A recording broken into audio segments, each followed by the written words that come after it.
The People's Countryside Environmental Debate Podcast. Environmental Debate Podcast. People's Countryside Environmental Debate Podcast. People's Countryside Environmental Debate Podcast. People's Countryside Environmental Debate Podcast.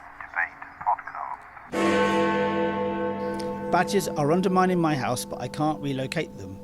They should be in the countryside, not urban areas. Knowledge drives everything, some say. How do we live well without making the planet unlivable for ourselves then? This is the People's Countryside Environmental Debate Podcast with me, Stuart the Wild Man Mabber, and me, William Ankler. Thanks very much for being with us on this podcast episode. And we've got nobody in the listener's chair. Alex has gone back to university. Yeah, he's gone back to learn Microsoft Paint, I understand. Whatever he's doing. His dad asked me the other day, was I missing him? And I said no. And his dad said he wasn't either. Anyway, instantly forgettable character. But if you want to sit in the listener's chair, get in touch and you can take part in the show. Listeners send in questions for us to talk about. We don't see the questions before we press record. And we come in cold like you guys. You don't know what the question is going to be, and nor do we. Last few episodes we've been making a call out for extra questions. We got down to 9. We're back up to 18 questions. And if you got your question in now, the next gap is the 21st of December 2025, so over Christmas. So off the back of that, requesting new questions, which we always try and spin back to the environment in some way. You guys tease us a bit, try and take us away from the environment, but we always bring it back. We've had a lot of new people sending in questions, William. It looks like that, yeah. I'm just looking at the names, not looking at the questions, just looking at the names. There's some familiar ones in there, but there's also a couple of names that I have not seen before. So I'm going to give a quick rundown of the next 18 questions and who it's going to be. Not the dates, but the order. Today we've got Tracey from Oxford, England, and Sally from Mildura in Australia. Who's next? And then we've got Unity in Paddock Wood. Unity sent the question before. And Estefania from Jalisco in Mexico. That's another returning listener question. More returning listeners in the form of Bronwyn in Atlanta, Georgia. Paul in Queensland, Australia. Elodie in Brittany, France. Debs and Didcot's back from Oxfordshire. Which I'm always scared of. And then we've got Paul in Queensland again. I will not pronounce that name. I will butcher that name. That's a Polish name. Yeah. Zhegoj.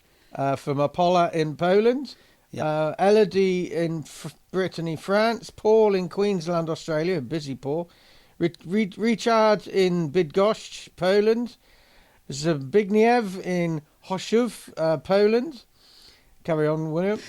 Yeah, Andrew in Bradford. No, you've missed 2 out. You got Richard in Bydgoszcz. Yes, and then Dimitri from Russia. Yeah. Andrew in Bradford and Stephen in Port Carlisle. Yeah, so a lot of interesting places. Any idea where Port Carlisle is? Yeah, it's just north of Carlisle.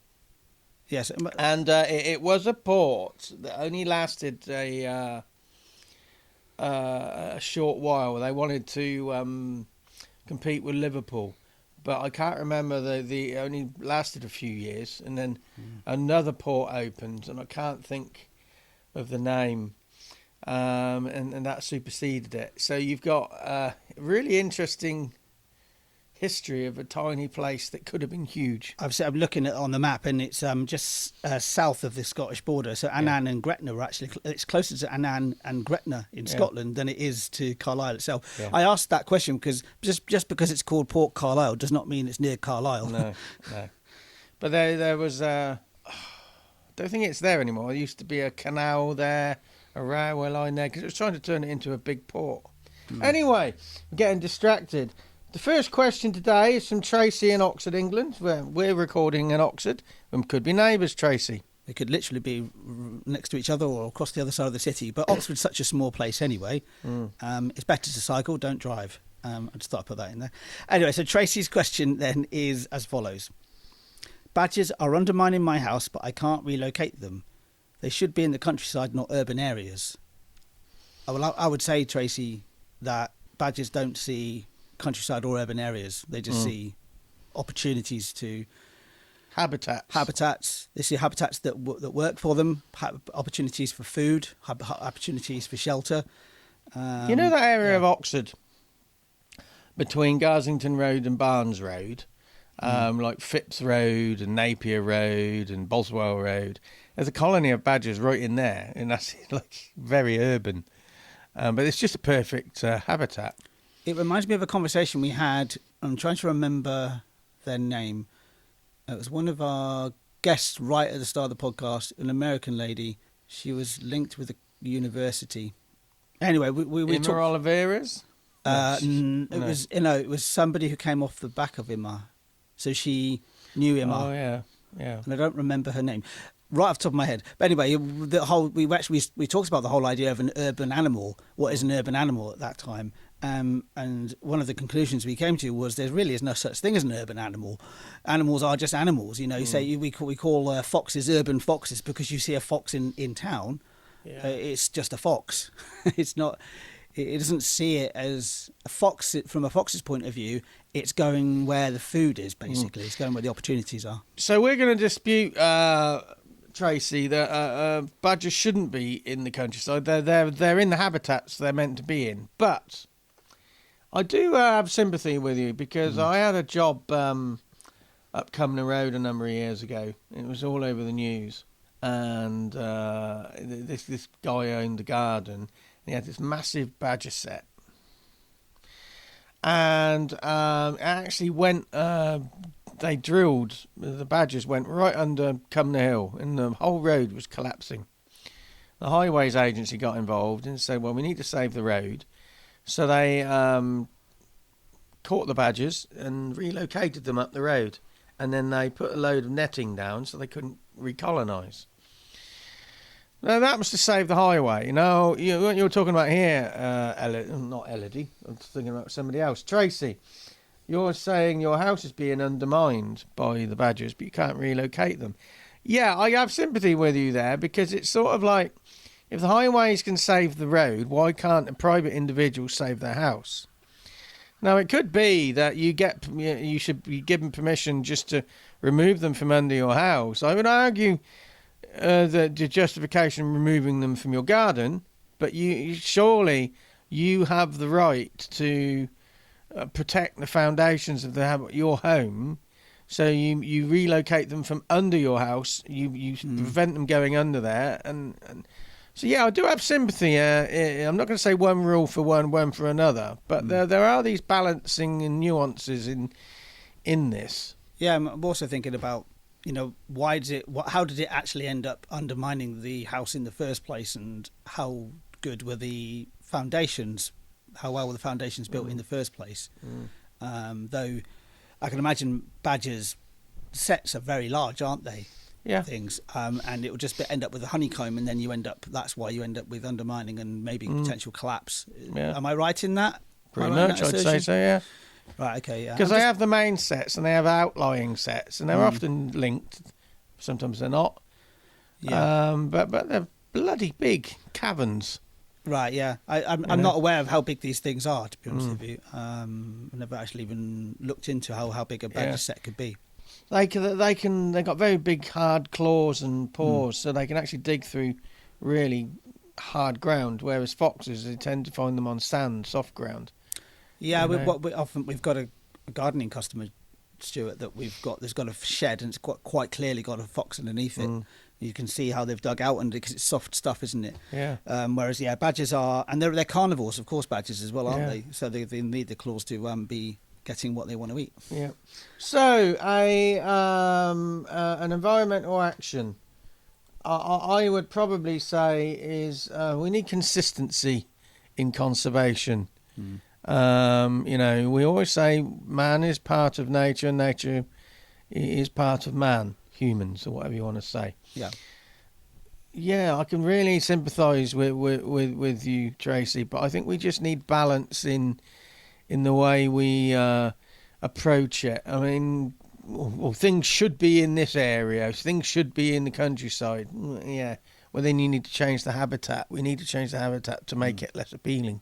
I'll follow on with that balance idea, yeah. So try and find a balance, Tracey, between, preserving your own home, but also being able to not cause too much havoc to the badgers as well, because they're all part of the food chain. And we'll go back to the whole idea that there isn't really any such thing as an urban animal. It's just that we're cohabiting, we're co-sharing a space with these animals. You don't think about a blackbird as an urban blackbird necessarily, do you? It's just the fact that this particular animal is causing you issues, and if you can find a balance between your needs and their needs, that'll be the way to go forward, I think. Okay, on to the next question. It's a lot shorter, these episodes, without Alex, because when there's got 3 people, you have longer form episodes. Yeah, and he did like to ramble, didn't he? Yeah. I stopped listening after a while. And mispronounced words as well, which is quite funny.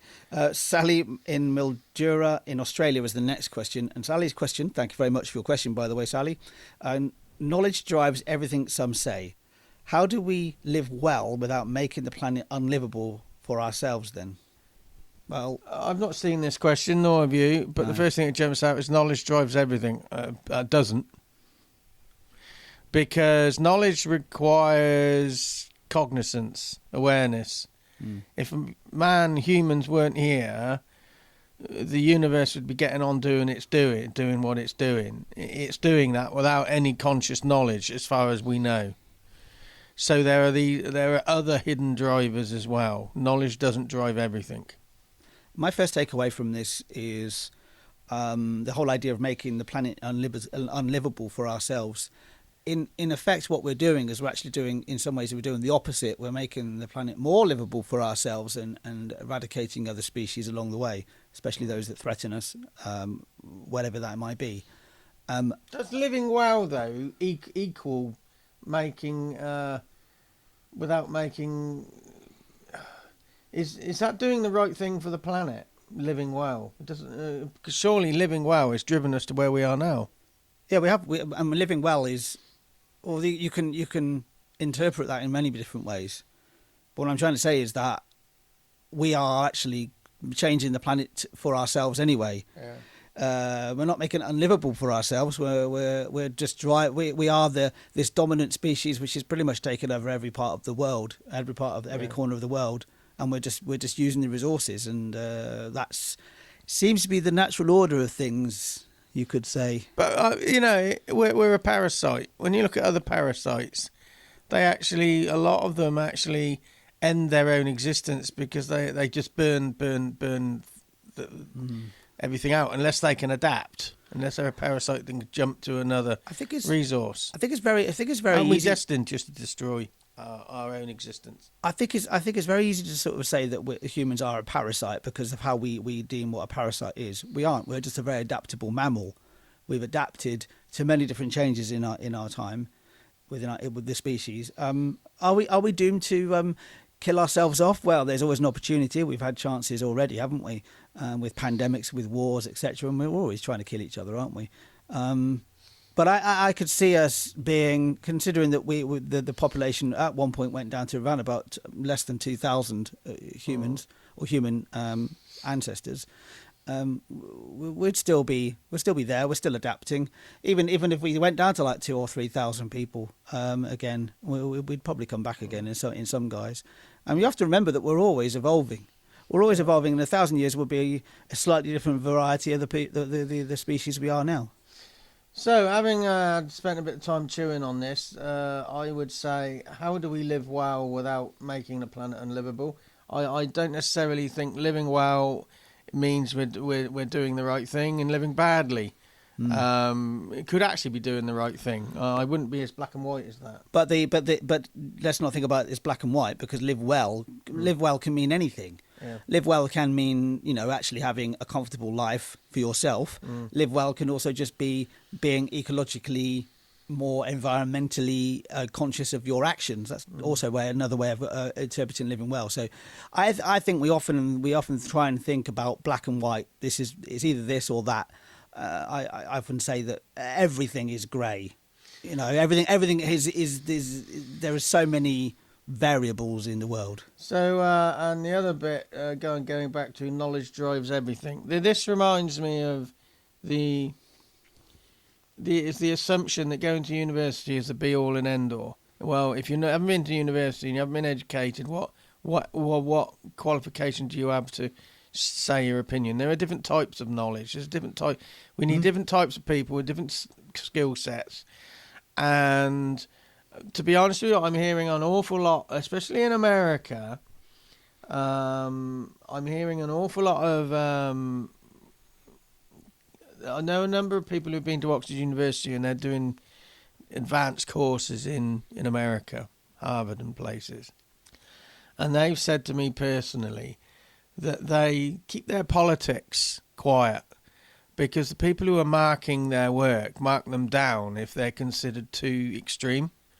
So it's not actually on, you get this qualification at university. There was this hidden agenda of, well, we don't want, it's a club. We don't want these sort of people with us. Maybe, but I think sometimes with education, sometimes the thing that you actually miss is the journey of the education. It's not the qualification necessarily. Yeah, but I just think, it's very easy to kind of get obsessed with, like, you have got a degree, you have got a first degree, you've got a 1-2-1. But the process of you going through that sort of education system, or the process of not going through it as well. I entirely agree, because that's exactly where I am. But having done a very short course, and it's not a degree course at all, that process has helped me find some truths about myself, shall I say. Yeah, so I don't agree with these people saying if you haven't been to university, you can't argue the point. You can argue the point, and it's too. Everybody going to university is just as insular as people dismissing people who have been to university and saying, "Oh, life happens, and we got more knowledge." You need a bit of everything, and then you think, well, actually, to draw different ingredients to make your own pie. I think that's an action. Actually, draw different ingredients to make your own pie. I like that idea. My action would be, in any conversation, think about this ratio. You have 2 ears and 1 mouth. If you're in a conversation with somebody, try and use it in that ratio. So listen twice as much as you speak, because often, particularly if you're talking to somebody who might have different opinions to you or has a different skill set to you, you're maybe somebody that's gone to university and talking to somebody who hasn't, and vice versa. Good example. You never know what you actually might find out from that other person just by listening to them.